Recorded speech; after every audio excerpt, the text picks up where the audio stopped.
The largest volcanic region on Earth is not in Africa or Japan, but under the ice of Antarctica. Scientists found 138 volcanoes in its western part, and if they decide to go wild, you'll surely notice it. They could melt huge amounts of ice that will move into the ocean, raise its level, and make our planet uninhabitable for humans. But before you pack your things to fly away to another planet, hear me out. Only 2 of the Antarctic volcanoes are officially classified as active now. And it would take a whole series of eruptions, decade after decade, to seriously impact the whole world. Mount Erebus, one of the 2 Antarctic volcanoes currently in action, proudly bears the title of the world's southernmost active one. It has been continuously erupting since at least 1972. It emits plumes of gas and steam and sometimes even spews out rocks, and scientists call it Strombolian eruptions. One of the coolest features is a lava lake in one of its summit craters, with molten material on the surface. Such lakes are rather rare because they need certain conditions to make sure the surface never freezes over. The second active volcano is Deception Island, a horseshoe-shaped landmass. It is the caldera of an active volcano that last erupted over 50 years ago. Scientists who monitor it say it shouldn't go wild anytime soon. Antarctica also has plenty of fumaroles. Those are volcanic vents that release gases and vapors into the air.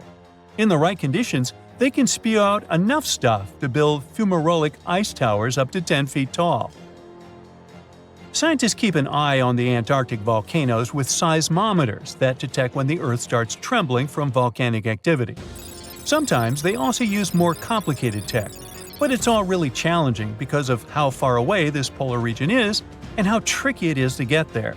That's why no one can predict when one of the continent's volcanoes that are now sleeping might erupt. We can guess what this waking up would look like if we analyze the events from nearly 20,000 years ago. So, shall we? One of Antarctica's sleeping volcanoes, Mount Takahe, had a series of eruptions and spewed out a good amount of halogens rich in ozone back then. Some scientists say these events warmed up the southern hemisphere. Glaciers started to melt and help finish the last ice age. For these events to repeat, we'd need a series of eruptions with substances rich in halogens from one or more volcanoes that are now above the ice. It's an unlikely scenario, but since it already happened in the past, it's not completely impossible. As for volcanoes hiding under a thick layer of ice, it looks like their gases would hardly make it to the atmosphere, but they would be strong enough to melt huge caverns in the base of the ice and produce a serious amount of meltwater.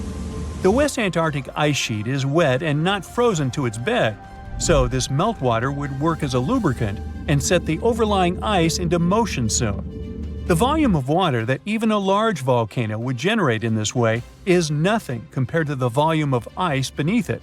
So, a single eruption wouldn't make a difference. But several volcanoes erupting close to or beneath any of the western Antarctica's big ice streams would. Those ice streams are rivers of ice that take most of the frozen water in Antarctica into the ocean. If they change their speed, then bring unusual amounts of water into the ocean, its level will rise. As the ice would get thinner and thinner, there would be more and more new eruptions. Scientists call it a runaway effect. Something like that happened in Iceland. The number of volcanic eruptions went up when glaciers started to recede at the end of the last ice age. So, it looks like, for massive changes, several powerful volcanoes above the ice with gases full of halogens need to get active within a few decades of each other and stay strong over many tens to hundreds of years. Antarctica stores around 80% of all the fresh water in the world, and if they melted all of it, global sea levels would rise by almost 200 feet. And then we'd have to look for a new planet to live on. But this again is an unlikely scenario. It's more likely that the eruptions under the ice will lubricate ice streams and seep water into the ocean, but it wouldn't be the end of the world. A super strong, super angry supervolcano could do it though, and it has already happened in the past. Over 200 million years ago, the world went through a major makeover with not one, not two, but 4 massive volcanic eruptions in huge pulses.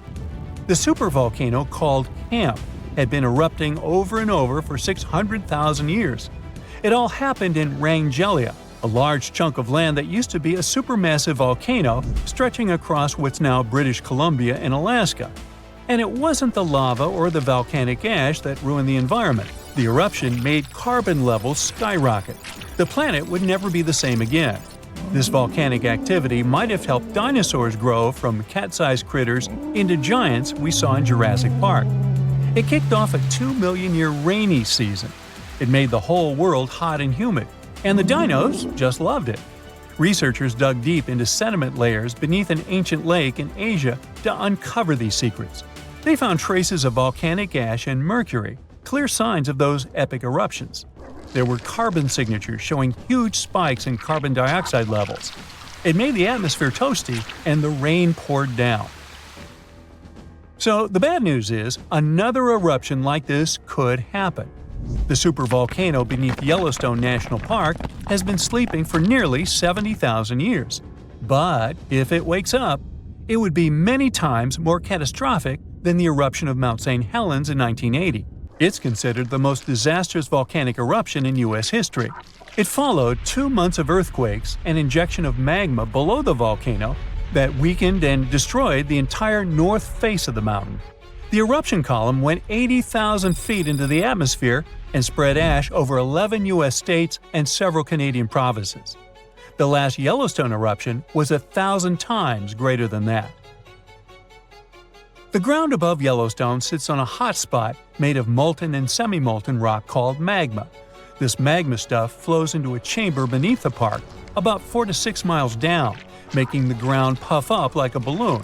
But then, as it cools down, the ground goes back to its usual state. Volcano watchers have been keeping an eye on this for a century. They noticed the ground lift up about 10 inches around 20 years ago, but since 2010, it's been going back down. The experts say we have no big eruptions on the horizon, so doomsday isn't coming anytime soon. But there's some underground activity going on lately which keeps us interested. Since humans haven't been around to witness every little thing Yellowstone does, it's kind of tough to say for sure what's brewing down there. Yellowstone has had some epic eruptions within the last couple million years.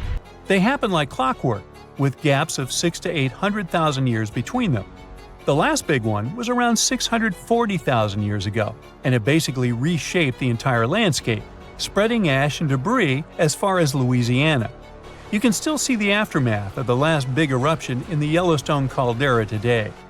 Experts say a massive eruption like the last one is an unlikely scenario. We're more likely to see eruptions of steam and hot water or lava flows. When and with what force it will wake up remains a mystery to scientists.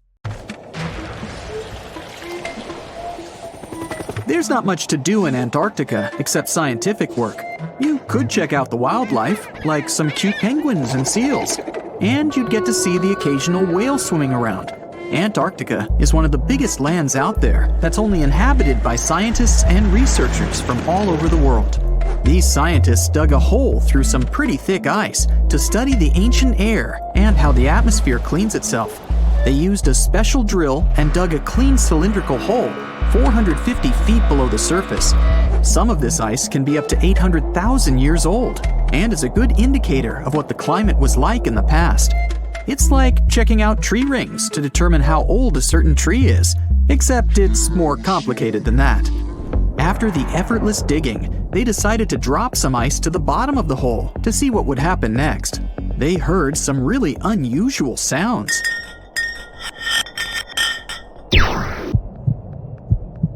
It felt like being on a spaceship traveling through a bunch of obstacles with many rocks smashing into each other. The pitches changed over the quick descent of the block of ice, ranging from high pitch and ending with a low heartbeat-like sound. The scientists were puzzled when they first heard this and dropped some more ice, only to find out that the same type of sounds were being produced, just in different variations.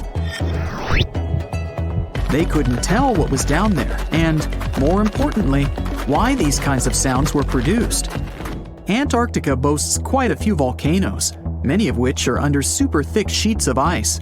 Scientists discovered 91 volcanoes and claimed there could be more, potentially making it the most extensive volcanic region in the world. While they were doing regular scientific research, They came across many unmistakable large cone-shaped figures underground. Some were as deep as 2 miles in the ice. Some of the peaks were over 3,000 feet tall and dozens of miles across. But on the surface, it's as plain as a sheet of paper. They may have dropped that block of ice inside an actual volcano that they were standing on, but it's unlikely. Even though the underground volcano presence was discovered by accident, there's a small chance they were actually standing on one where they had their workstation set up. It's more likely that they worked in an area where studying ancient climates is easier and less dangerous than other places. They collect ice samples and study them in a lab. It's like discovering a prehistoric insect embedded in amber millions of years ago when dinosaurs used to roam the land. But instead of little bugs, scientists study ancient dust, air bubbles, sea salts, volcanic ash, and anything else that may have come from the environment. They can practically tell how the climate was during that time. These ice samples might show that Antarctica's western ice sheet melted when the Earth's climate warmed up. If it did, then it's likely to happen again. That would mean sea levels rising, affecting coastal cities and small remote islands. But scientists aren't sure it's true, despite some evidence to back it up. The process of studying ice samples can take a week or even a year, depending on what they find. They crush or melt the sample bit by bit. And like those tree rings, the deeper the layer, the further we go back in time. In order to study ancient bubbles trapped in ice, researchers have to crush the samples under a vacuum hood to keep the air out while extracting the air and putting it in vials.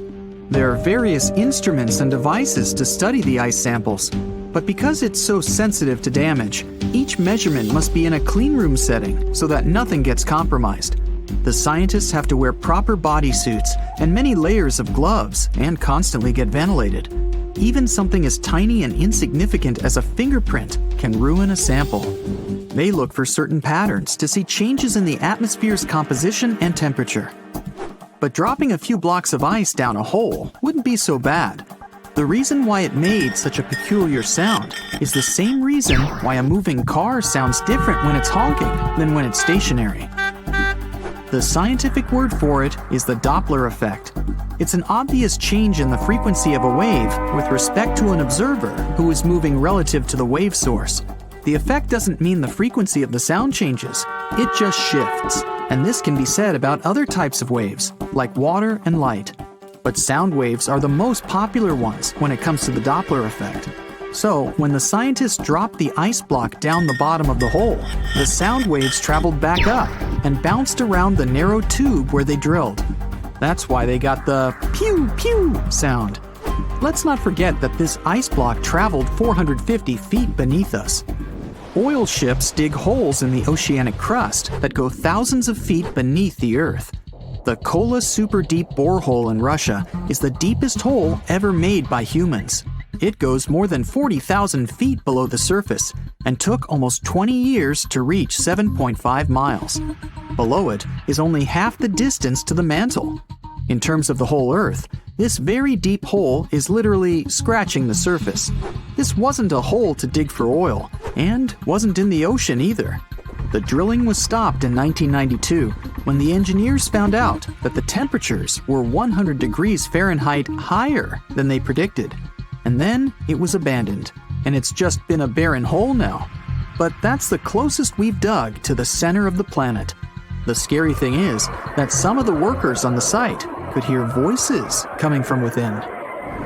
All the way in Yemen, an ancient hole exists in Barhout, in the east of the country in the middle of the desert. It's actually closer to Oman than to the capital Sana'a. This hole has puzzled experts and locals. Unlike the holes in Russia and Antarctica, this wasn't man-made. Or was it? It's been around for many years, and the locals try to steer away from it. They don't even like talking about it, since they claim it brings bad luck to those around it, or to whoever utters its name. They claim it was created as a prison for spirits, but many rule that out. The hole is 98 feet wide and somewhere between 330 to 650 feet deep. You can also hear strange sounds coming from the inside. But according to some scientists, the well has little to no ventilation and barely has any oxygen down there. so it's unlikely that anyone or anything lives down there.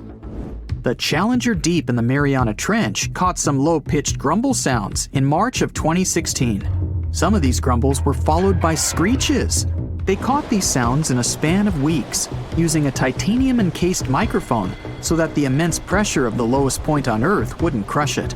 They had to lower it slowly as well, since it's 1,000 times the atmospheric pressure at sea level.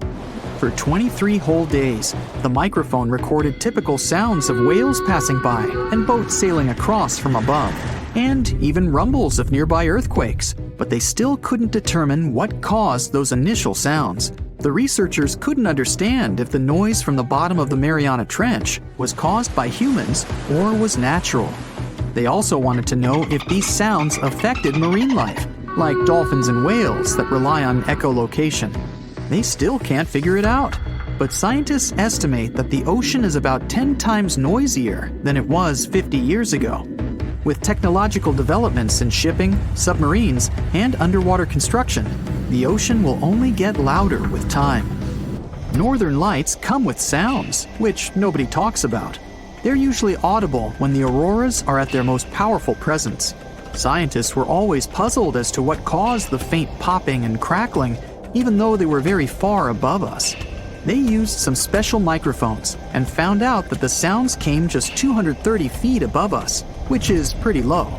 They're caused by electrical charges gaining power in a specific region of the auroras. The electrical charges are disturbed by magnetic storms that fire up the northern lights. As a result, some tiny sparks are released into the atmosphere, causing the faint crackling and popping noise. Many terrifying animals live deep beyond the waves, like this vampire squid living 3,000 feet below the surface in almost complete darkness. This animal has a cloak, like a vampire's. That's why it's called the vampire squid. Deep down at the bottom, it can't use ink to defend itself. So this animal has developed an unusual tactic. It glows slightly to scare away predators. If this tactic fails, the vampire squid can turn its body inside out, revealing tiny spikes. When you translate its scientific name, Vampiroteuthis infernalis, it literally means vampire squid from the nether. Despite its terrifying looks, it's a harmless ocean animal. This previous creature was not from space, but this object definitely is. Before Elon Musk found a way to reuse rockets, NASA would simply drop old ones after launching astronauts into space, most of the time in the ocean or deserts.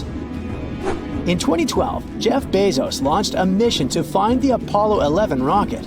They found it by using sonar, but it was in terrible condition. It was sitting on the bottom of the ocean, not far from the predicted site. They were able to rescue the engine and reconstruct 2 of them. The most famous lost city is Atlantis, but sadly, we still haven't discovered it. However, Heraklion was also just a myth until one British pilot saw something that looked like a city while flying over the Mediterranean Sea. He reported it, and 60 years later, a group of divers went there. They were shocked when they found an entire city underwater. It was loaded with artifacts that could tell us a lot about the history of the place. Now, it's one of the best underwater archaeological sites in the world. It's believed that the rising sea caused the whole city to go underwater. The Titanic sank in 1912. The wreck was claimed to be officially discovered 74 years later. In reality, though, a fisherman found the Titanic 8 years earlier while fishing in the Atlantic Ocean. He was pulling out his net when he spotted a head stuck in it. Luckily, it was just a doll's head. Years later, after the fisher had passed away, his son sold the doll to a doll collector. She did a lot of digging and research on every person who had a porcelain toy on the Titanic. She found the owner of the doll. Ava Hart was on the Titanic and had a doll with her. Ava survived the catastrophe by a miracle, but her toy didn't. Hart even wrote about the doll in her journal, and every detail matched the toy found by the fisherman. The tripod fish lives deep in the abyssal zone, around 20,000 feet below the surface. It's adapted to such immense depths and uses its tripod fins to stay still on the bottom. This creature doesn't have big eyes, but even if it did, these eyes would be useless in the darkness. Instead, the tripod fish uses its fins like antennas to detect any movement in the water. This creature doesn't have much luck when it comes to its love life, so it had to develop unique tactics to reproduce. One fish can be both male and female. The next bizarre creature is the lizardfish. It has tons of razor-sharp teeth, a huge mouth, and really big eyes, which it uses for hunting. All this makes the animal look freaky. The lizardfish lives at depths of around 11,000 feet in the midnight zone, where there is zero light. This freak of nature basically eats everything it can fit inside its mouth, from small fish to other lizardfish. On the other hand, when they see other reptile fish, they probably fall in love instead, because finding mates at those depths is not an easy task. Like the tripod fish, the lizardfish can be both male and female at the same time. When you think of a river, you usually picture it on land. Still, nature is quite unpredictable, and it created a river flowing under the ocean in California. It's running at a depth of around 2 miles. This river has everything that an ordinary river has: sunken logs, trees, and rocks. And despite its uniqueness, it's not the only one in the world. There are also others in the Amazon and Greenland. A terrifying creature was discovered near Angola's coast by a remote operating vehicle. It looks like it doesn't have a head or a body. It was sitting at a depth of around 4,350 feet below the surface. After doing research, scientists concluded it wasn't anything from a sci-fi movie. It was just a cluster of siphonophores stuck together. In 2015, some random guy was diving in Caesarea, and something shiny caught his eye. He reached out, grabbed it, and realized it was a gold coin. After that, he examined the bottom and found out that there were many more. He reported the incident to the local authorities, and they concluded that he had found Arabic treasure. The coins were made of solid 24-karat gold and were a few thousand years old, but due to the perfect salinity and temperature, they looked brand new. The coins belonged to a ship carrying cargo. It was caught up in a storm and unfortunately sank.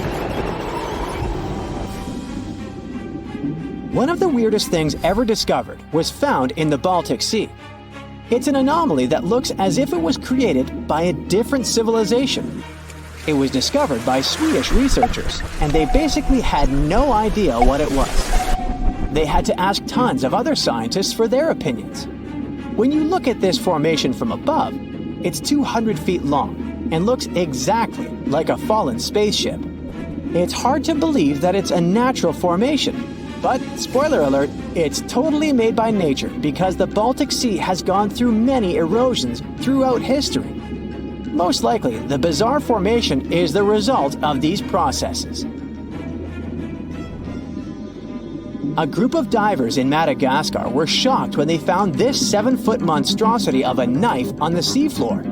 The speculation started immediately, and many said that the knife was from some giants that had fought megalodons and lived on Earth thousands and thousands of years ago. That could make a nice story, but the knife is most likely a movie prop that was lost at sea. One of the ocean's most bizarre animals is the frilled shark. It's believed that this fish is the reason for all those sea serpent stories that sea explorers of the past wrote about. These animals live pretty deep in the ocean, but sometimes they can be seen in shallow waters. It's super rare, but possible. The frilled shark has a big mouth sporting around 300 teeth. It also has a long body that looks like a lizard's, and it is truly a unique species of shark.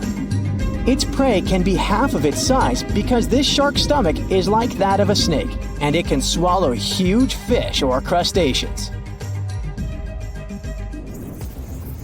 Spotting a few worms in your garden is no big deal. But after seeing a 26-foot-long one in the ocean, you will make your wetsuit a little wetter. This worm is super rare, and it's completely harmless to humans.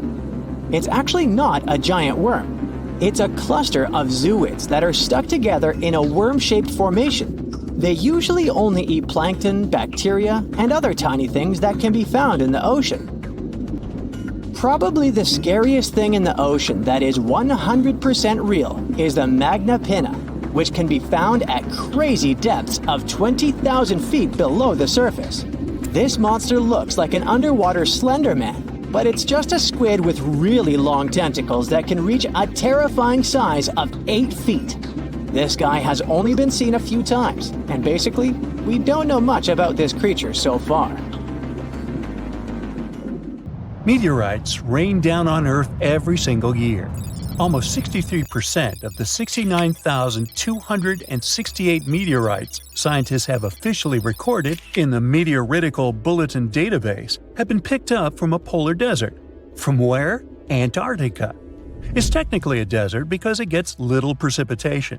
The continent receives an average equivalent of about 6 inches of water annually, mostly from snow. The interior parts are even drier.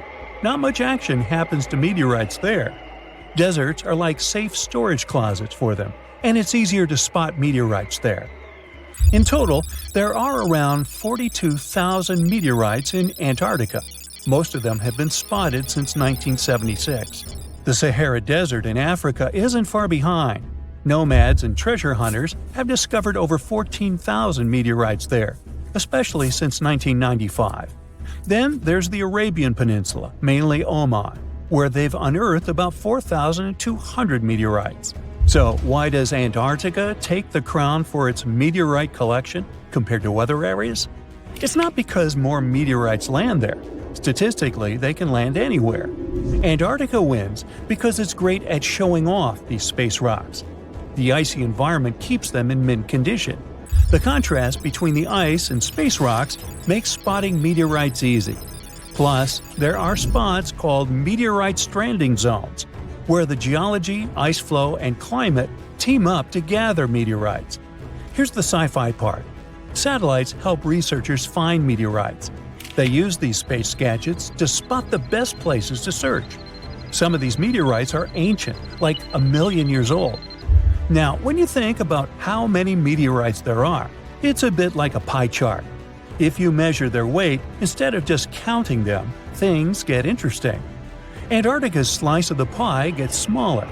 On average, an Antarctic meteorite weighs about 2 ounces, like a small bar of chocolate. Ooh, chocolate. But in the Sahara, they've got all sizes, so the average is about 1 pound. Now, let's talk about meteorites in action. Only a tiny bit, maybe just 1.8% of all meteorites found have been seen falling. These are called falls. Clever name. Meteorite detectives, or meteoriticists, get all excited when they see that. The other 98% are finds. Someone stumbled upon them without seeing the meteorite take its cosmic leap. So when we only look at the ones that fell from the sky, most are called stony meteorites. These are like regular fellas of the meteorite world, but there's also a special kind called iron meteorites, or just irons. There are also super-rare meteorites, called mesositerites, and pelocities, that are like a mix of metal and regular rock stuff. In places where humans live, like North America, people tend to find more iron meteorites than those that fell. That's because iron ones are usually bigger and more eye-catching. Farmers found some of these while they were working in their fields. Oh, surprise! A bunch of gigantic iron meteorites from places like China, Namibia, and the US make the chart slices huge. Now, check out this adventure. A group of scientists braving the crazy cold of Antarctica's icy desert to uncover some fresh meteorites found what they had been looking for. In fact, one of the meteorites weighed almost 17 pounds. The ones like that are pretty huge. Do they have an impact on Earth? Science says yes, they do. Meteorite impacts are more common than you think. About 17 meteorites smack Earth's surface every single day. Since most of the planet is covered with water, there are loads of places without people around.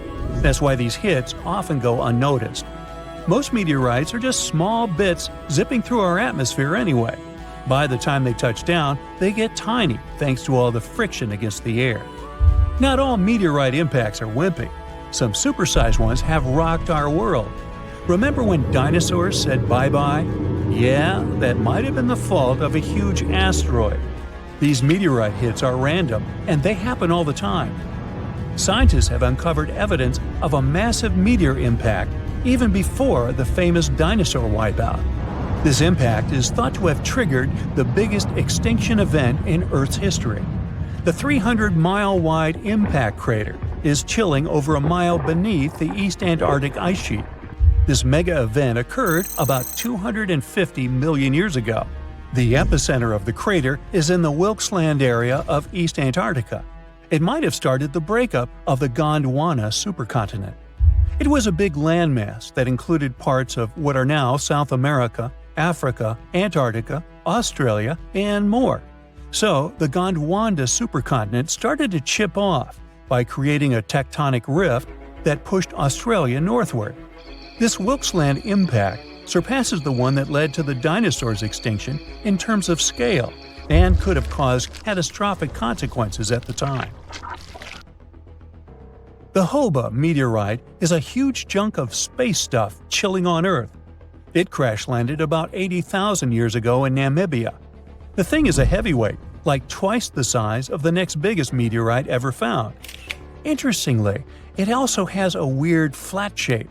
Nobody's moved it since it fell, so we really don't know how deep it's hidden. But experts think it skidded along the ground like a stone skipping on a lake because it landed at an angle. That's why it didn't leave a big crater when it hit the ground. And it was discovered by chance. A farmer found the world's biggest single meteorite. He was plowing his field with an ox and a regular plow. Suddenly, he heard a scraping noise. It was the metal plow meeting the iron meteorite.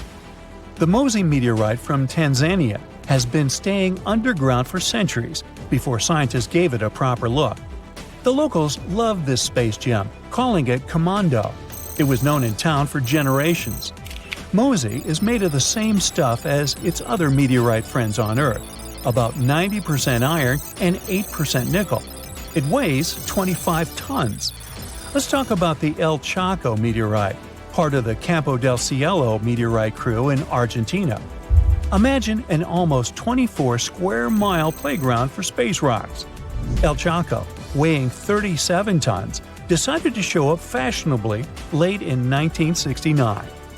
So, what if you found a meteorite? How can you tell for sure that it's not just some random rock? These space visitors have a few features that make them stand out from regular rocks. Firstly, meteorites are often heavier than they look because they're packed with heavy metals and dense materials. Secondly, most meteorites have some metallic iron, so magnets usually stick to them. If you've got a rock that's not magnetic, try suspending the magnet from a string. The third clue lies in their unusual shapes. Iron-nickel meteorites aren't smooth and round. Stony meteorites usually have a thin, crispy crust on the outside. It looks as if their surface melted a bit while moving through the atmosphere. Sounds like pizza to me. Suppose these tips won't help on your quest. Then consider this. Light-colored crystals are not meteorites. Those pretty things, like quartz, are common on Earth, but they don't hang out on other planets or moons in our solar system. Do you know those bubbly holes in volcanic rocks or melted metal slag on Earth? Meteorites don't have those either. Plus, scratching a meteorite shouldn't leave a mark. But if you scratch a dense rock and get a dark or red mark, the rock contains minerals like magnetite or hematite, which meteorites don't usually have. If you suspect finding a meteor in your backyard or something, try these tips. Just remember, to be sure, you've got to give rocks and minerals a real-life look from experts. And if you see one falling towards you, always remember to duck. We've all dreamed of visiting the Arctic and witnessing the natural wonders of polar bears frolicking on ice floes or the aurora borealis dancing across the sky. Well, sorry to break it to you, But you won't find any tourists flocking to Antarctica anytime soon. Why, you may ask? Let's dive into it. First off, where is Antarctica? It's located in the southern hemisphere, specifically at the South Pole. The Southern Ocean surrounds it, and most of the continent is covered by ice, making it one of the most remote and frigid places on Earth.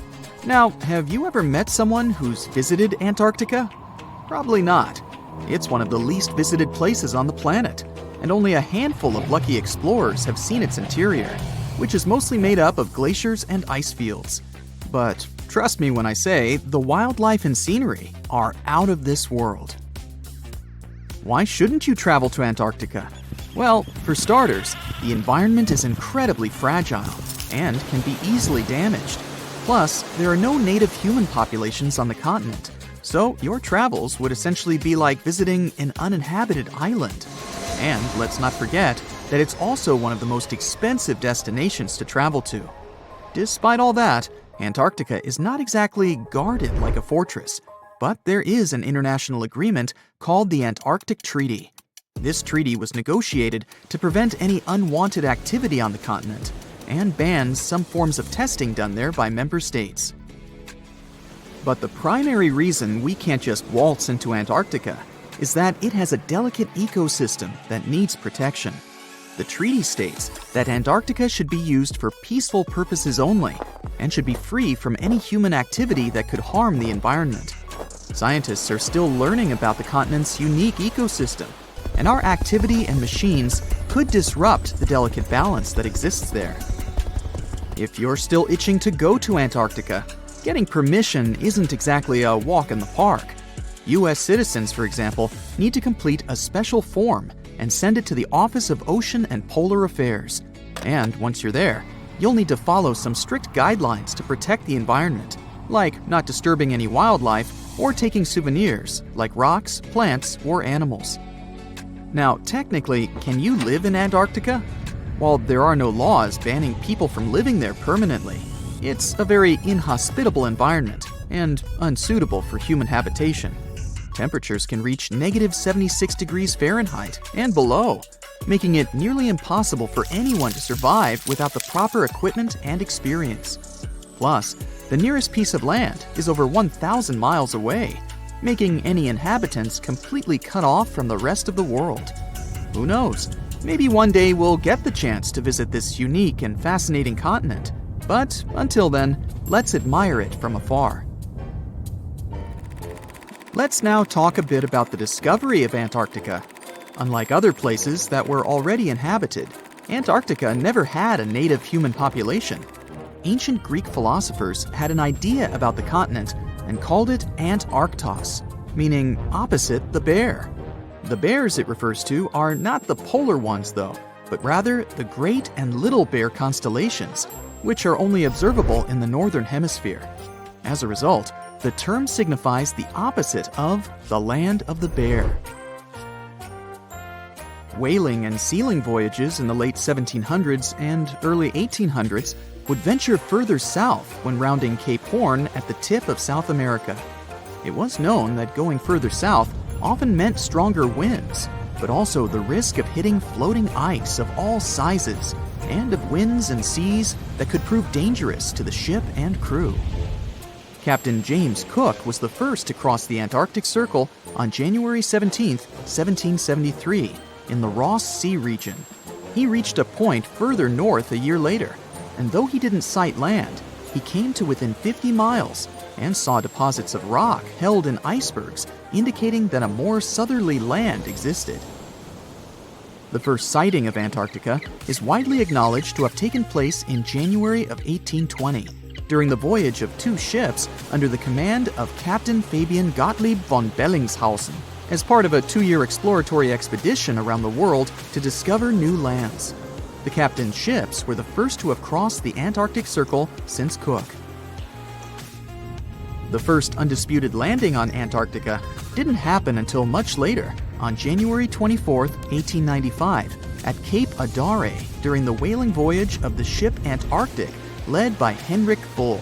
A small boat with 6 or possibly 7 men on board rowed ashore during calm conditions. You might not believe it, but Antarctica is actually a desert. With all that ice, you'd think it'd be like a winter wonderland with snowball fights and hot cocoa all day long. When we think of deserts, we picture camels and cacti and people struggling to find water. But in Antarctica, it's a whole different story. The struggle isn't to find water, it's to find anything that's not covered in ice. And the average rainfall has been just over 0.4 inches in the past 30 years. That's like a few drops of rain compared to what we're used to. So technically, it's not the dunes or sizzling heat that makes a desert, well, a desert. It's the lack of precipitation. But don't worry, if you ever find yourself lost in Antarctica, you won't have to worry about getting thirsty. Just make sure you bring a jacket and some mittens, because it's cold enough to make you into a popsicle. Not only is Antarctica one of the driest places on Earth, but it's also the coldest, the windiest, and the highest. Talk about overachieving. The penguins and scientists down in Antarctica have at times found themselves in a bit of a pickle when it comes to time.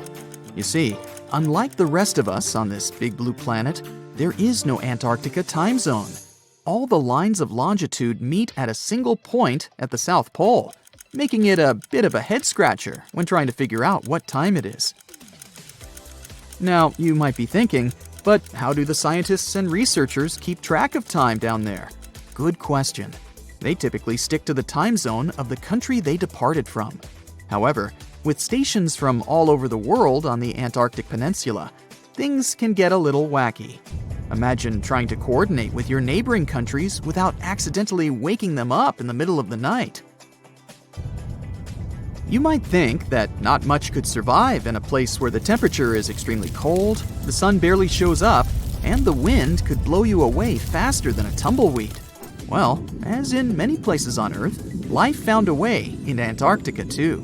Believe it or not, this frozen continent is buzzing with activity. It's home to billions of krill, which in turn attract lots of seals and more penguins than you can shake a fish at. But don't let their cute and cuddly appearance fool you. Penguins are the ultimate swimmers, with streamlined bodies that would make Olympic medal winners jealous. They come ashore to breed and chill, but their real talent is stealing pebbles from each other and forming mathematically precise huddles to stay warm.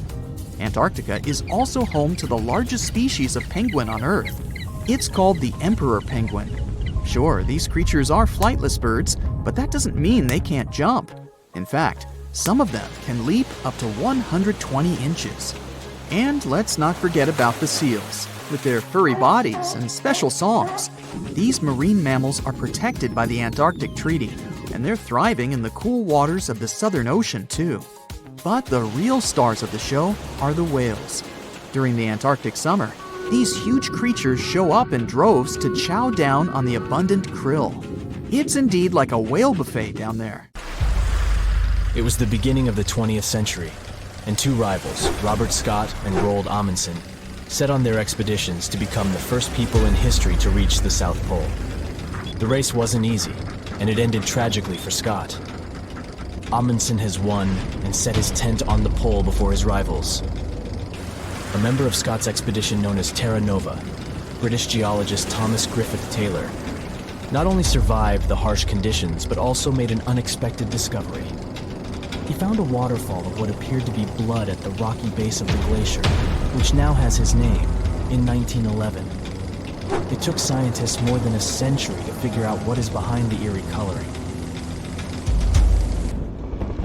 A team of American scientists journeyed to Taylor Glacier with powerful electron microscopes to analyze its contents.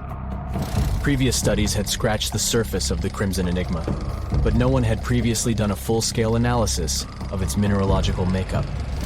These researchers unleashed a whole arsenal of analytical equipment and spotted little iron-rich nanospheres. These teeny-tiny particles, 1/100th the size of human red blood cells, originate from ancient microbes. They flourish abundantly in the meltwaters of Taylor Glacier. These nanospheres are jam-packed with iron, silicon, calcium, aluminum, and sodium, forming a unique composition that paints the subglacial water a vivid shade of red. These nanospheres don't have the usual crystalline structure found in minerals, which is why previous detection methods failed to spot them. Taylor Glacier's icy depths harbor an ancient microbial community that has thrived in isolation for thousands or possibly even millions of years. This discovery could help us in the search for life outside of Earth. Dr. Ken Levy, a research scientist at Johns Hopkins University, has some impressive expertise in planetary materials and the analysis of Martian samples. He decided to find out what would happen if a Mars rover landed in Antarctica. Could it figure out what makes bloodfalls so mesmerizingly red? So, researchers treated bloodfalls as a simulated Martian landing site. They used techniques inspired by the rovers exploring the red planet.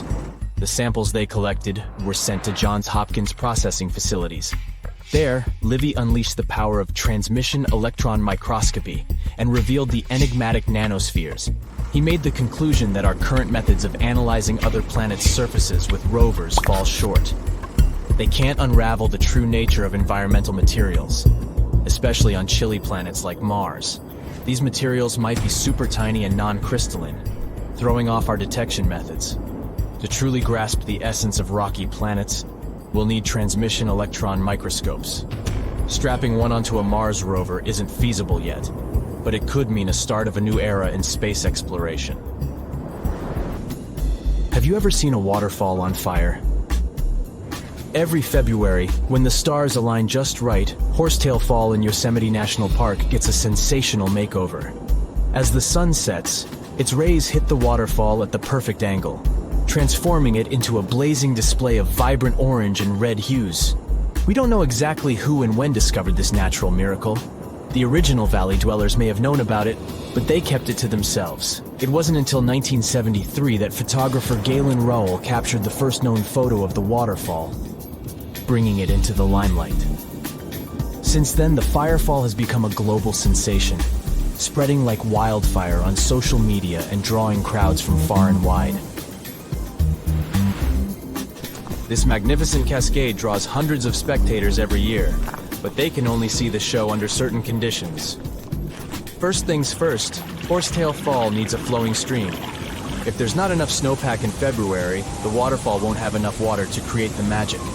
The temperatures must be warm enough to melt the snowpack during the day. If it's too chilly, the snow will stay frozen, and the fiery spectacle won't ignite. Second, we need a clear western sky at sunset. Those sunbeams need a straight path to hit Horsetail Fall and make it come alive. And since the weather in Yosemite is ever-changing, clouds can magically clear up just in time for the show. If all the conditions are just right, you'll witness the Yosemite Firefall in all its glory for about 10 minutes. The mystery of the sailing stones in California's Death Valley National Park has puzzled scientists for years. Heavy stones seem to have a mind of their own and move across Racetrack Playa, a dried-up lakebed. They leave behind a trail on the cracked mud. There were all kinds of theories to explain this phenomenon, from magnetic fields or dust devils, which are strong whirlwinds, to mischievous pranksters. No one has actually witnessed these rocks in action, which only added to the mystery. In 2006, a NASA scientist named Ralph Lorenz entered the scene. He was studying weather conditions on other planets, but he couldn't resist the allure of Death Valley and those elusive sailing stones. He had an eureka moment while tinkering at his kitchen table with a Tupperware container. Lorenz filled the container with water, leaving a small rock poking out, and chucked it in the freezer. Then he placed this icy construction in a big tray of water with sand at the bottom and gently blew on it. The rock began to glide across the water, leaving a trail in the sand. Lorenz had been studying how ice can make big rocks float and move along tidal beaches in the Arctic Sea. Applying this knowledge, he and his research team figured out that, under certain winter conditions in Death Valley, enough water and ice could form to make the rocks float across Racetrack Playa in a light breeze. And as they glided, they left their mark in the muddy terrain. The River of Five Colors, Cano Cristales in Colombia, has the unofficial title of the most beautiful river in the world. For most of the year, it looks like any other regular river. The real magic happens between the wet and dry seasons when the water level is just perfect. This unique river floor is lined with a special plant, and when the conditions are right, it bursts into a dazzling display of colors. Think vibrant reds, stunning yellows, and lush greens, all mingling with the blue water. It's like stepping into a living rainbow with 1,000 shades in between. This phenomenal display only lasts for a few weeks, from September through November. During Colombia's wet season, the river flows too fast and deep, covering up the river floor and denying the plant the sunlight it needs to turn red. And in the dry season, there's simply not enough water to support the vibrant life in the river. So you have to catch it at just the right time. The reason behind Maldivian beaches glowing in the dark at night isn't a mystery, but it doesn't make them any less impressive. It happens thanks to the bioluminescent plankton. These tiny creatures are like little underwater disco balls, emitting a cool blue glow when they are agitated or on the move. Imagine walking along the shoreline and leaving behind glowing footprints. You can even take a night swim amongst these magical plankton. Researchers have discovered that their bioluminescence is actually a clever defense mechanism against predators. When these microorganisms flash their little blue lights, it disorients and surprises their attackers. The plankton produces this light using a chemical called luciferin. These enchanting plankton can appear at any time of the year. The best chances of seeing them in all their glowing glory are from June to December. During this period, there's a higher volume of plankton in the seas of the Maldives, creating the perfect conditions for a luminous show after the sun sets and the night sky takes over. You'll only witness the magic of bioluminescent plankton when tidal currents bring them close to the shore in large numbers. It's hard to predict exactly when this spectacular show will happen, so make sure to do your research and prepare to take photos with a high ISO to capture it, exactly like it looks in travel catalogs.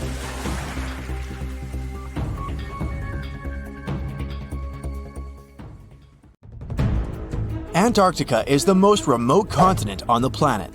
It has 90% of the world's ice, but it's considered a desert because the annual rainfall is only about 8 inches. You'd probably never think it was a desert if you look at it, since it's white and full of wildlife. But Antarctica is not only what it appears to be on the surface. There is so much hidden beneath it, and even above it. Atlantis has long been a mystery for humankind. Did it ever exist? And if yes, where was it located? One of the theories supports that the Atlantean civilization could have thrived and flourished in the Antarctic continent when it was still uncovered by ice. Due to the Earth's cyclical eras, this is the periods of ice and interglacial periods. It was believed that Antarctica was actually a tropical forest. And, well, a recent Google Earth picture found some interesting ruins, buried deep within a lake bed on the icy continent. It's unclear to which civilization these remains belong to, but some theorists believe that it could perfectly be Atlantis. And these frozen Antarctic lakes are holding much more under them. In the 1970s, scientists were surprised to find large lakes under the ice plaques in the frozen continent. Over 400 lake beds are believed to exist under layers of ice. Lake Vostok, for instance, the largest subglacial lake over there, is buried beneath 2 miles of thick ice. There are pristine blue ice caves hidden under there as well. The water in these lakes remains liquid due to the small levels of geothermal heat from the Earth's core. And some scientists believe that some lakes are around 15 million years old. Talk about the old days, huh? Now, amongst the unique phenomena that occur in the continent, let's say Antarctica is home to an extremely weird waterfall. The year was 1911 when Australian geologists wondered about the so-called blood falls. He was extremely puzzled by this red stream of liquid pouring from a small hillside amongst the Antarctic ice. After years of studying it, it was understood what caused the redness was the high iron content in the water. The last piece of the puzzle came when scientists discovered that there was an underground lake with water full of oxidized iron nearby, which was what caused the blood fall to exist in the first place. And speaking of puzzles, this image might be quite puzzling. After all, why on earth would anyone need to take cash to Antarctica? Well, a little history first. Back in 1956, the US founded McMurdo Research Station, which is the biggest science hub in the continent to date. At its peak, the McMurdo Station hosts from 200 to 1,000 scientists. And these people need money to buy coffee, pizza, and other things to meet their daily needs. That's when Wells Fargo decided to install an ATM there. Oh, and they even set a Guinness World Record this way. The Wells Fargo ATM at McMurdo Station is the most southern one in the world. And it's the loneliest ATM in the world as well, as there isn't another one for hundreds and hundreds of miles. The freezing temperatures in Antarctica can make the continent hostile to human life. Actually, Antarctica is the coldest, driest, and windiest continent on our planet. The average temperature along the coast is around 14 degrees Fahrenheit, but as you head towards the Antarctic hinterlands, it gets even colder than that. The interior of the continent can register temperatures of around -71 degrees Fahrenheit. On the bright side, these freezing conditions can account for some mesmerizing phenomena, such as ice bubbles. These bubbles frozen inside some Antarctic lakes are bubbles of methane gas. The gas released from the melting of glaciers ends up freezing midway and makes for a beautiful and exotic scene. I guess methane never looked this pretty before, did it? A few years ago, scientists were taken aback by a giant hole the size of the Netherlands in one Antarctic lake. For scale, that's more or less the size of Lake Michigan. These holes are called polynyas, and they are a natural phenomenon in the continent. However, this one is the biggest scientists have ever seen since the 1970s. So you'll understand, polynyas are massive holes in a sea of ice. Most of them occur along the continent's coast, but this new one was found in the Weddell Sea, much farther from the shore. Scientists are still trying to understand how that happened and what its implications are for the climate in the region. There's one feature in the continent that looks completely man-made and has even sparked several theories around the world regarding its origins. I mean, this formation looks exactly like other man-made pyramids, doesn't it? The only difference is that this is actually a natural rock formation and has existed for a very long time. It was first found during an expedition in the 1910s and was kept secret ever since. It was nicknamed Pyramid, but its correct scientific name is Nunatak, which is simply a peak of rock sticking out above a glacier or an ice sheet. There are other famous peaks that look pyramid-shaped, such as the Matterhorn in Switzerland. So no, this really isn't a human construction, we're sure of it. And the list of fascinating discoveries on the ice continent goes on. An artificial intelligence program was analyzing a set of data on Antarctica when it came across a stunning discovery.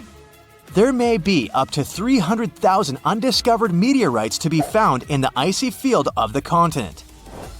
The truth is, meteorites have been falling on the continent for millions of years.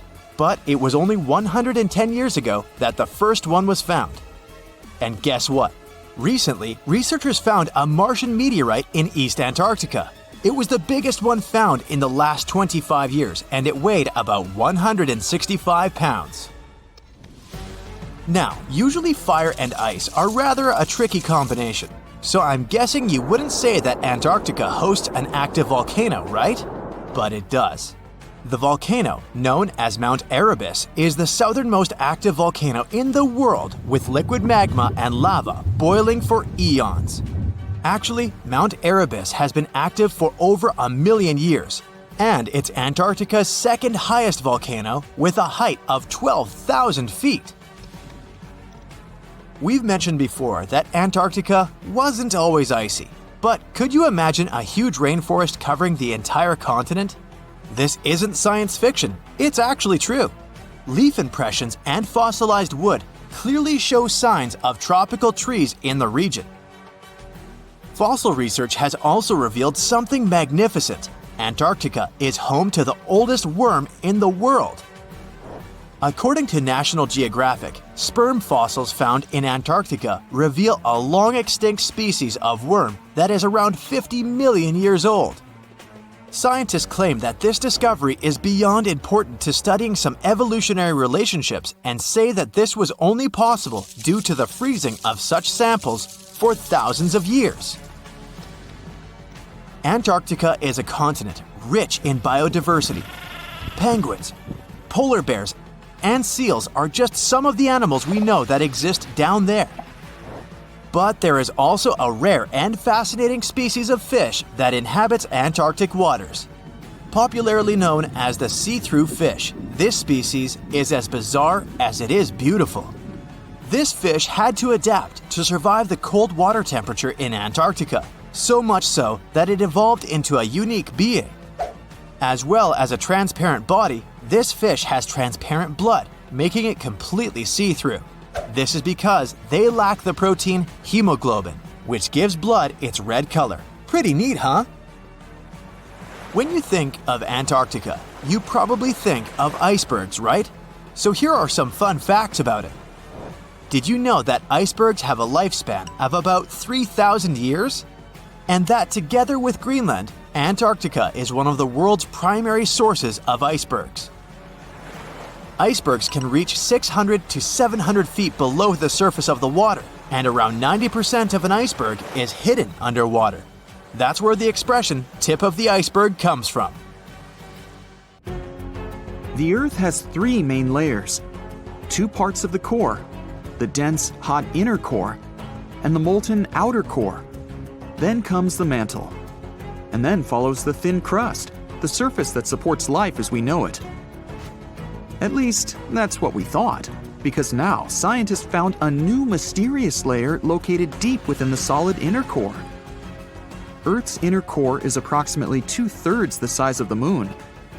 And made of nickel and solid iron, it's burning hot. The temperature at the center of our planet is the same as at the surface of the Sun. The outer core can reach almost 10,000 degrees Fahrenheit. It's difficult to explore it because we can't go there, and it's like looking through a really dirty window of 3,200 miles of molten metal and rocks. But we can rely on laboratory experiments on heated pressurized rocks, signals from seismic waves, and computer models. When an earthquake hits, it sends out seismic shock waves. Those waves travel through layers at a different speed, depending on the direction they go and the material they move through. In the new study, a team of scientists set a data set of 100,000 deep earthquakes. Some of them went over 60 miles below the surface. When an earthquake happens on one side of our planet, scientists track its waves all along to the other side. Waves change when they come to the other side, so scientists try to understand the materials these waves have passed through. They found a new layer in the core of our planet thanks to earthquakes.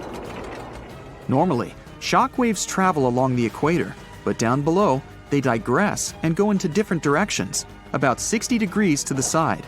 When waves pass through the inner core going from north to south, they will travel more quickly than waves going through the core parallel to the equator. It's important to understand the core because it creates our magnetic field, which in turn protects the planet from things like solar winds that are charged particles coming from the sun. In the 1960s, we discovered the Earth pulsates every 26 seconds. It's like clockwork, a giant heartbeat. The ground is slightly shaking, but we mostly don't feel it. Researchers can still track it. Some of them think the continental shelf comes as a huge wave break under the oceans. For example, the highest part of the North American continent falls off into a deep abyssal plain. One theory says waves hit this spot, producing regular pulses. It's like having all kinds of drums. You hit them with your hands and accidentally slam that one spot that produces the right harmonic bang to rattle our entire planet. If this theory is true, we're lucky there are no more spots like this that can shake the Earth. Other scientists believe the pulsation happens because there's a volcano near the critical spot, the island of Sao Tome in the Bight of Boni. You're walking, running, and jumping, but when you stop, it always feels like you're standing still. In reality, you're moving even when you're perfectly still because our planet is always on the move. Depending on where you're at, you could be spinning through the universe at more than 1,000 miles per hour. If you're on the equator, you'll move the fastest. Let's say you have a basketball spinning on your finger. Check the ball's equator. A random point on it has farther to go in just one spin than any point near your finger. That means the point on the equator is moving more quickly. The Earth is a planet that recycles all the time. The ground we're walking on is recycled. Our planet's rock cycle turns rocks of one type into another. That's a cycle that goes on and on. The depths of our planet are filled with magma. As magma is going out onto the surface, it hardens into rock. Tectonic processes like volcanic activity, earthquakes, mountain building, and all of the other processes that shape the surface of our planet bring that rock to the Earth's surface. When the rock is on the surface, erosion shapes it and shaves its bits off. Those small particles then get deposited.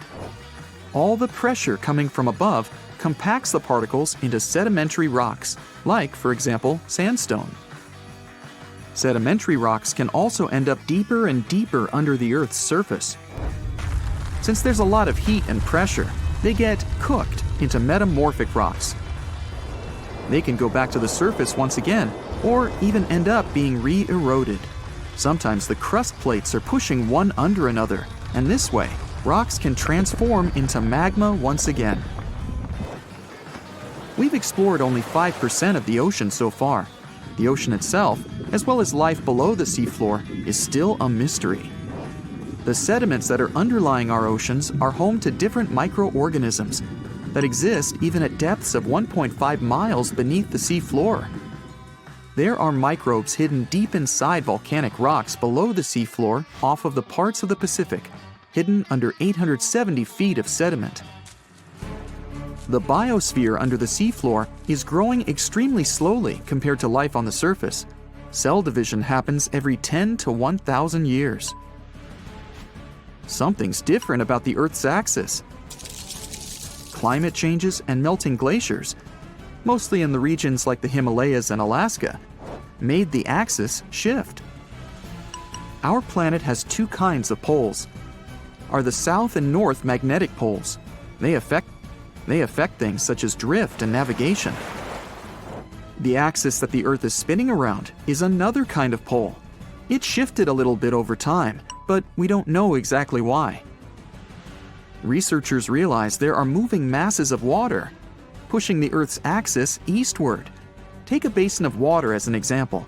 If you're moving it back and forth, sloshing makes the water move its weight all around. A similar thing is happening on a planetary level.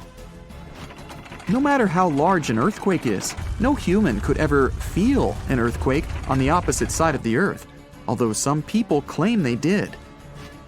In 2013, there was one near the Kuril Islands with a magnitude of 8.5. It went around 400 miles deep. It was so strong, people in Australia reported they could feel the ground shaking. The strongest earthquake happened in Chile in 1960 with a magnitude of 9.5. The rupture zone stretched from 311 miles to almost 620 miles along the country's coast.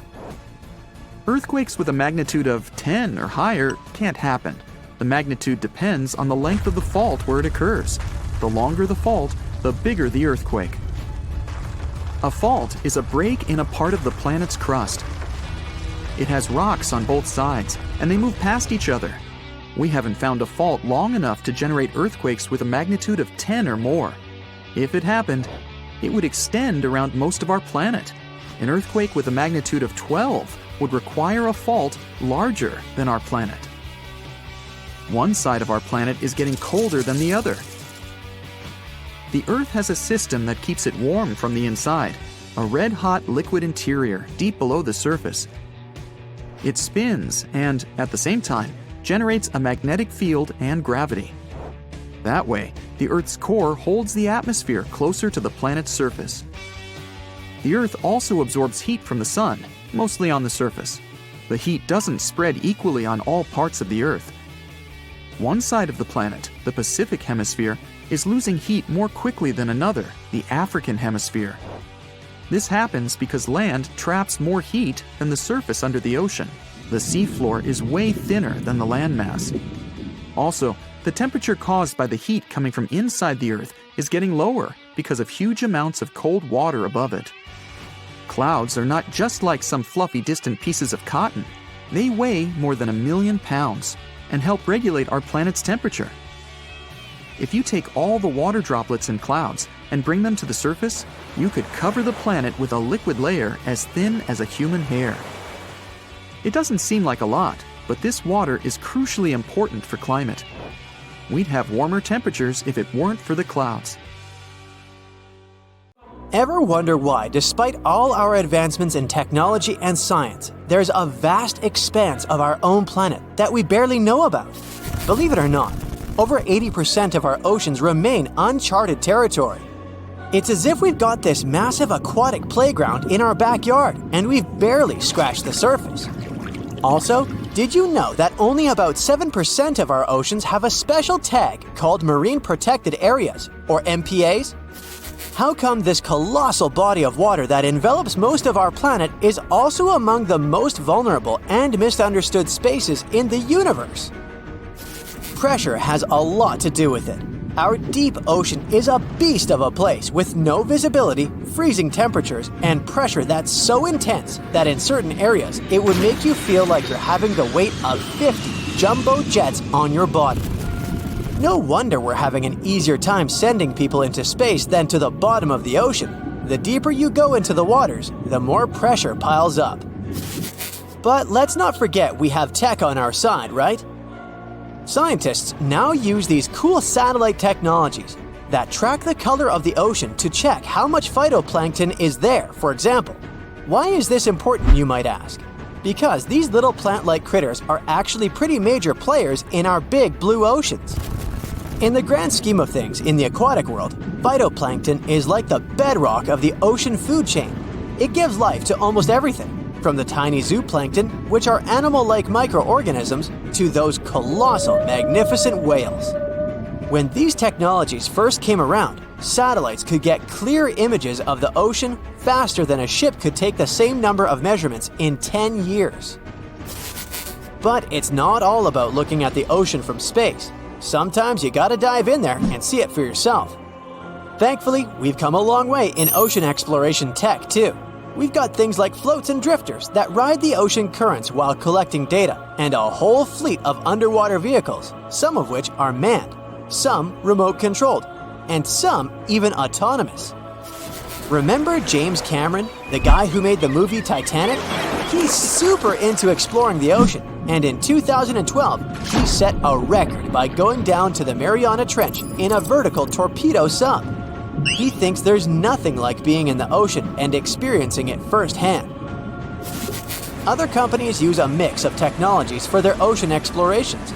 It led them to discover amazing stuff like a deep-sea coral reef near Morocco, the only one still growing in the Mediterranean Sea. They've also discovered new species and documented ones previously thought to live only in the Atlantic. These efforts have convinced local authorities to declare some places as marine parks. As with most scientific areas, the road isn't without its bumps. These expeditions can cost quite a lot, and the lack of detailed maps and data only adds to the challenge. We can't always rely on bathymetric information, meaning the study of the ocean floor, because it's often not available. And that's the tricky part. We need to explore more to know more, but getting the funds for these kinds of projects can be tough when there are so many unknown variables. One particular company's explorations have helped protect nearly 4 million square miles of ocean so far. The data they collect during their expeditions is invaluable. It's used to identify new species, locate vulnerable habitats, and even show where threatened species are being overlooked. Their work helps dismiss excuses from local authorities who claim they lack the necessary information to establish more MPAs. The same company supports a goal known as 30 by 30, aiming to protect 30% of our oceans by 2030.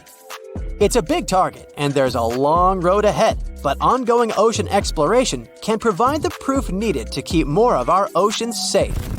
We also need to set aside areas for protection and research, even when we don't have all the facts just yet. On that note, some cool scientists have recently stumbled upon a gigantic and mysterious world beneath the Pacific Northwest coast's ocean floor. The best part is, this massive realm of life is pretty much cut off from the rest of the world above, making it like a secret underground club that only the best microbiologists have access to. Picture an active city, except the city is microscopic cracks in the basalt rocks of our oceanic crust, and its residents are microbes. These tiny creatures aren't like you and me. They don't rely on sunlight or the organic products of land and water ecosystems for sustenance. Instead, they thrive on chemical reactions with rocks and seawater. Scientists call this type of life chemosynthetic, which sounds complicated, but it basically means life sustained by chemical reactions. While this sort of life has been found deep in mines and around seafloor hydrothermal vents, the scale at which these creatures are found under the oceanic crust is unprecedented. It might even be the most extensive ecosystem on Earth. A geomicrobiologist from Denmark was part of the team that made this discovery. He claimed that over 50% of our planet's surface is oceanic crust, which is an average of 4 miles thick. Imagine the size of this chemosynthetic party happening down there. This discovery didn't happen overnight. Since the 90s, scientists have found weird tiny holes in the basalt rocks that make up much of Earth's outer crust. They seem like they might have been made by bacteria, but hey, there was supposed to be no life there. I mean, imagine trying to survive in a place that's hot, deep, dark, dense, and mostly devoid of the organic compounds we need for life. Yet, here they are. In the following years, more pieces of the puzzle fell into place. Scientists found that the oceanic crusts had different conditions at the centers and edges. At the centers, rocks are jam-packed with energy-rich compounds that support these tiny life forms. But by the time they reach the edges, these chemicals are all gone. Fast forward to now, and it's time to put the puzzle together. A microbial ecologist from the University of North Carolina worked on this research and says we now have solid evidence of microbial life in the cracks and crevices of deep ocean basalt. The next question scientists asked was, how far does this life extend? Researchers collected samples of crust from a plate roughly 120 miles off of Washington's coast, drilling deep beneath the ocean's surface. What they found down there was remarkable. The life down there runs on a unique fuel, hydrogen. Yep, in the absence of sunlight, hydrogen provides the energy for all their biological processes. These microbes use hydrogen to transform carbon dioxide into organic matter. This matter and other byproducts, like methane, then fuel other organisms, creating a network of life. Of course, the life down there isn't as complex as the one we know up here. Scientists doubt there will be any multicellular life under the ocean because it's too hot and energy poor. But hey, who knows? This universe under our oceans still has a lot to reveal. This whole thing is significant for many reasons. First, it confirms that life can exist in places without oxygen, which changes our perspective on where we can find life. This makes us wonder if life could exist under similar conditions on other planets, where surface conditions might be too harsh. The implications on Earth are also profound. If a large portion of life exists in the oceanic crust, then our understanding of life on our own planet could be completely changed. This exciting discovery stretches our understanding of life and prompts us to keep exploring the mysterious depths of our oceans, pushing the limits of our understanding. NASA is also in on the whole deep sea exploration project. Why? Shouldn't they be preoccupied with outer space? Because they're hoping to find hints about what the oceans on other planets might look like. NASA specialists are really hopeful that by unearthing underwater secrets, we can solve some of the big questions about space. Plus, they're testing some nifty equipment for future journeys across our solar system. Look at that! What is that perfectly shaped ice circle doing in the middle of the river? How did it even appear there? For such a circle to form, the conditions must be very peculiar. So let's see if you can make a similar ice formation at home. Ice circles are also called ice disks and ice pans. They form in rivers, lakes, and creeks when ice gathers in the center of the body of water moved by an eddy. The thing is, random eddies tend to follow circular routes. And in the winter, ice crystals often gather in such slow-moving waters. As a result, they form circular disks of ice. The current doesn't let these disks move away, it just slowly rotates them in one place. As an ice circle turns, it hits other chunks of ice or the shore and gets lathed down until it's perfectly round. There's another way for ice circles to form. When a body of water gets covered with ice, a current traveling underneath might break off a chunk of ice and start rotating it until it's shaped like a circle. These disks can be really large, up to 50 feet across. Another amazing ice phenomenon is called penitentes. These are snow formations found at very high altitudes. Numerous and closely spaced, they look like long, thin blades of hardened snow or ice that point towards the sun. These icy spires grow over snow-covered and glaciated regions in the dry Andes at a height of more than 13,000 feet. Some penitentes are just several inches tall, while others reach 16 feet. That's around 3 human heights. Such jagged structures form due to the process called sublimation. It's a bit similar to melting, but in this case, the sun turns the snow directly into vapor without melting it first. In other words, the ice skips the liquid stage and goes from its solid form to gas. Curved areas of the surface heat up and sublimate faster than others, forming dents. That's how penitentes get formed, and that's why they lean in the direction of the sun's rays. Now, this is called rabbit ice. And isn't it cute? This phenomenon has other names too. Ice flowers, ice wool, ice ribbon. Pick whatever you like. I'll stick to rabbit ice. It forms when the air has cooled down to freezing temperatures. But the ground hasn't frozen yet. Sap in the plant stems expands while freezing, and it causes cracks along the stem. What happens next is water gets drawn out through these cracks. It freezes once it comes in contact with the air. This process forms super thin layers of ice, creating something that resembles ribbons or petals of ice. The same phenomenon happens with woody plants, but in this case, the ice is even thinner, more hair-like. These ice formations are incredibly delicate, so if you want to see rabbit ice, look for it in the early morning in shaded areas. You can find frost flowers floating on the surface of a newly frozen lake or sea. In 2009, a team of scientists from the University of Washington was sailing near the North Pole. That's when they discovered a large field of these pretty ice formations. But the best thing was that when they melted a few of these blossoms, they noticed that the water contained an unusually large number of bacteria. But how do these amazing ice formations appear? The air must be extremely cold, colder than the surface of the ocean, and very dry. When the air is so different from the ocean, its dryness pulls some moisture out of the water. The air gets humid, but just for a while. The cold makes the water vapor heavy. No wonder the air wants to get rid of this additional weight. So, crystal by crystal, the air turns back into ice, creating delicate flowers, sometimes reaching up to 3 inches in height. The ocean literally blossoms.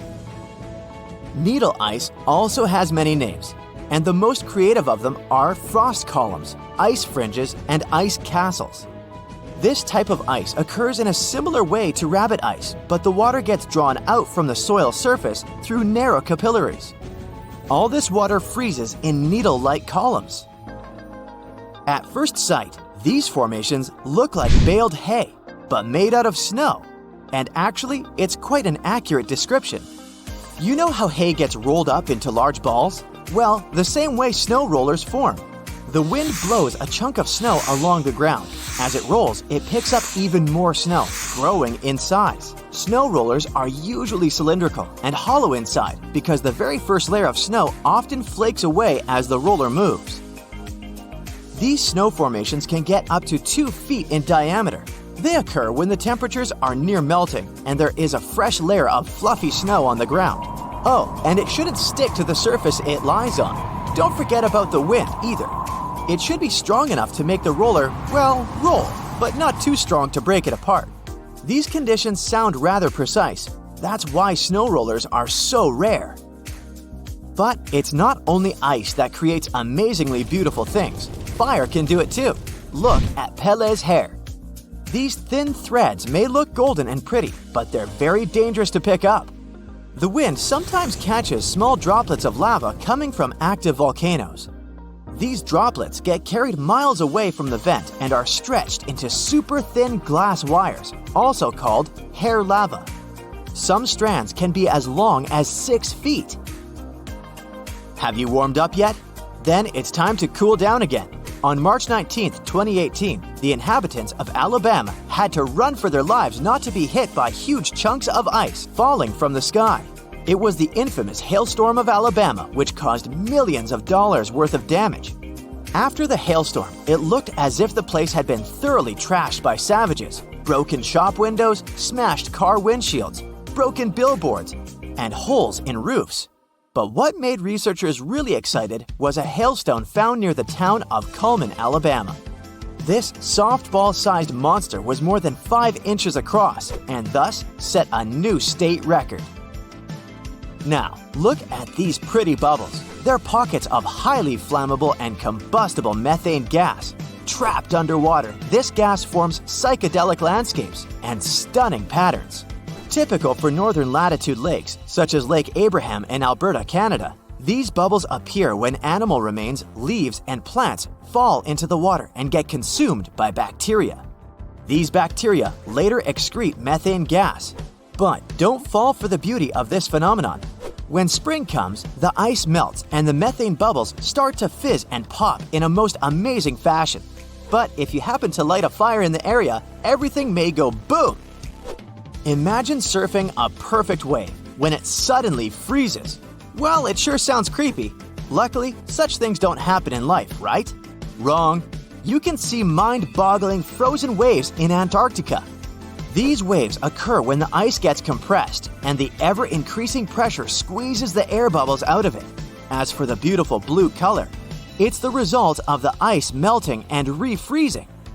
And a bonus for you, frozen Niagara Falls. In 2018, the legendary waterfalls, located at the border between New York State and Ontario, Canada, managed to shock everyone into silence.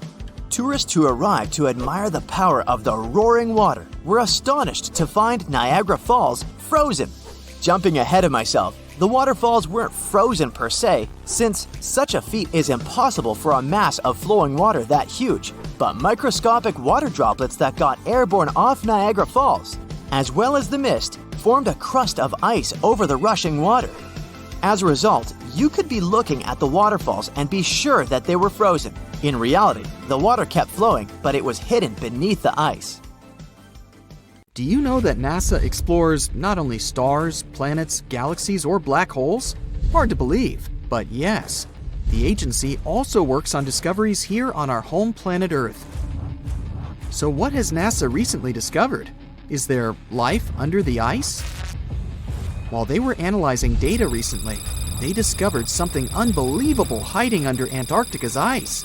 And this discovery not only changes everything we know about the whole water system of the Earth, but it may also help with research about life in space. Humankind's existence might depend on understanding Antarctica and its secrets. So, the recent discoveries reveal vital information about our survival. But before we continue, let's see how much you know about this place, where it's only ice as far as your eyes can see. Antarctica is one of the world's 7 continents in the southern hemisphere. It's the 5th largest continent in terms of total area, and that means it's almost twice the size of Australia. Want to see real meteorites? Go to Antarctica. Due to its dry climate, Antarctica is one of the best places to observe space. But what's even greater is that you can find meteorites on the white surface of the continent. Scientists have already plucked about 45,000 meteorites from the ice, and they think they can see another 300,000. Since there aren't many terrestrial rocks there, it's easy for them to spot them thanks to their dark color. Antarctica's dry desert environment also helps preserve them, even the ones that fell to Earth more than 1 million years ago. And can you imagine any volcanic activity in Antarctica? It's hard. But this place is where fire meets the ice. West Antarctica is where most volcanic activity occurs. Scientists recently found that 138 volcanoes exist in West Antarctica alone. Wow! You would think that Antarctica is always cold, but no. Its coastal regions can get as warm as 50 degrees Fahrenheit. But have you ever wondered what Antarctica would look like if there were no ice? It may seem unimaginable now, but it was not always covered by ice. That was 34 million years ago, though, so nobody could tell how the continent's surface would be without the ice. But NASA changed that. They generated computer simulations and created the most accurate map of it as of today. What they saw was incredible. The continent was not flat at all like it seemed. It's pretty bumpy with valleys, rolling plains, and high mountains. But this was nothing next to what they had discovered under Antarctica's ice. So, what is it? Drum roll, please. NASA found 2 new subglacial lakes. And what's even cooler about it is that they spotted these lakes from space. How is that? If your answer is high-tech satellites, then you're right. In 2003, NASA launched a satellite called IceSat. It measured ice sheet mass balance and cloud and aerosol heights. The satellite also helped create the ice-free map of Antarctica. In 2010, the European Space Agency launched the second satellite, Cryosat-2. It was for tracking the changes in the thickness of the ice. Then, in 2018, NASA launched the third one, IceSat-2, a follow-on to the IceSat spacecraft. It measured ice sheet elevation and sea ice thickness. It was NASA's most advanced Earth-observing laser instrument. It delivered the highest precision data. And when that was combined with the data from the other satellites, it was possible to spot these 2 new lakes near a pair of larger ones. But how is it possible that these lakes exist in the first place? The average thickness of most Antarctica ice is approximately 1.2 miles. However, it can get over 1.8 miles thick in some places, especially during the winter. So, you might think that there's nothing under there, but science says otherwise. It's not quite possible to see it with your bare eyes, but the continent's ice is slowly but constantly flowing in different directions under the force of its weight. But scientists could not figure out how water moved for many years.